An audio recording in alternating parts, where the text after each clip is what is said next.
welcome back to Gender Talks, the spectrum of knowledge. So, Uyun, after our last episode on the hashtag MeToo, I kept thinking about whose voices are still missing from these conversations about gender.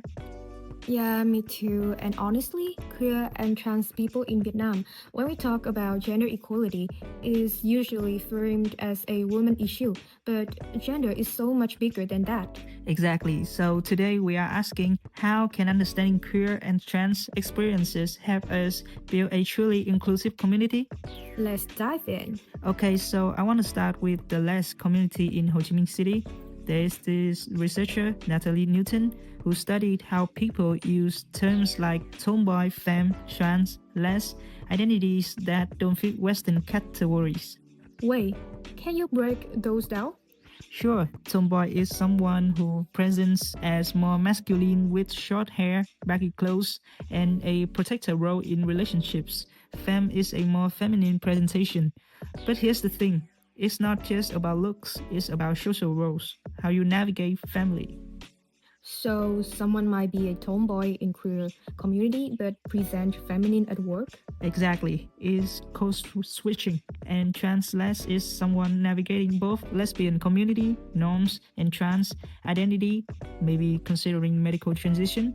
So, these identities are way more complex than Western categories like butch or femme. Right, they shaped by Vietnamese culture, family expectations, and local understandings of gender. And that's important when we're building inclusive spaces.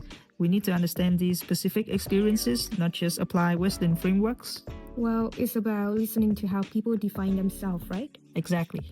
So let's talk about trans experiences. I know there's been some legal progress, like the 2015 decree on gender reassignment surgery.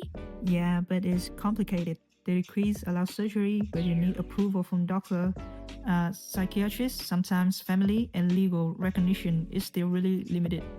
So your body becomes regulated by the state. Exactly. That's what we call embodiment from trans people. The body isn't just personal, it's political. Think about everyday things like using public bathrooms. Do you use the men's room when you might face violence? The women's room where people might call security? I never thought about that. Most people don't, and trans people still face huge discriminations in employment and healthcare. Like there was this story about Lương Tiểu Huy. He became Vietnam's first openly gay person running for a national assembly. Wait, seriously? That's huge. Right, the Hanoi LGBTI rights and gender equality activist and director of the Institute for Studies of Society, Economy and Environment posted photos with his partner on social media and talked openly about their relationship 10 years ago. This would have been unthinkable. So there is progress, but it's not universal. Exactly. He is privileged, educated, urban, professional. Not everyone has that safety net.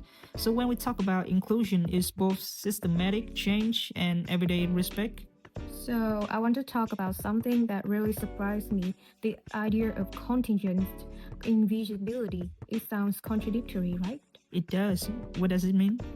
So when we think about LGBTQ plus activism, we think pride parades, but in Vietnam, a lot of community building happens quietly through what Newton calls micro publics. Like what?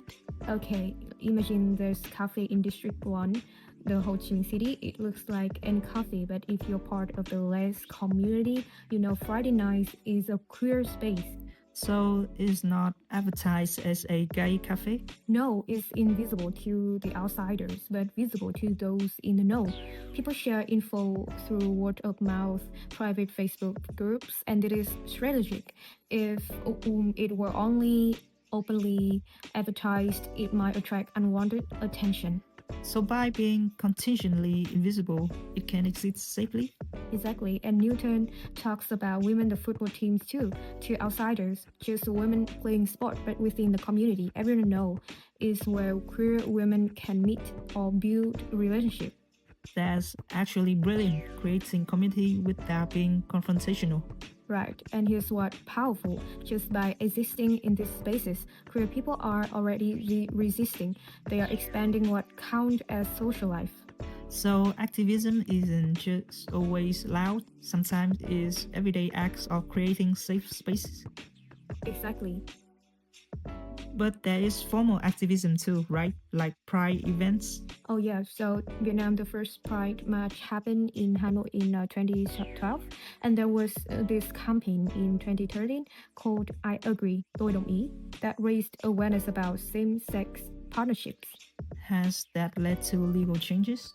Some in 2014, Vietnam removed penalties for some for the same-sex marriage ceremony, so you won't be fined for holding a wedding, but it's still not legally recognized. So is this weird space where it's not illegal but also not legal?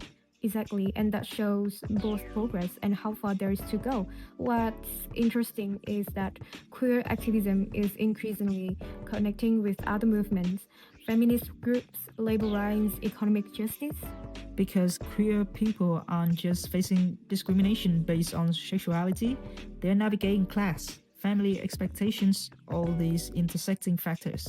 Right, so the real inclusion means understanding those connections. So, as we wrap up, what's the main takeaway about building inclusive communities? I think is that inclusion isn't one size fits all. For queer and trans people in Vietnam, is about being recognized on their own terms, not forced into any Western or traditional Vietnamese categories. Yeah, and it's both big systematic change and small everyday actions. We need better laws, but we also need those everyday space cafes, friend groups where people can just be themselves.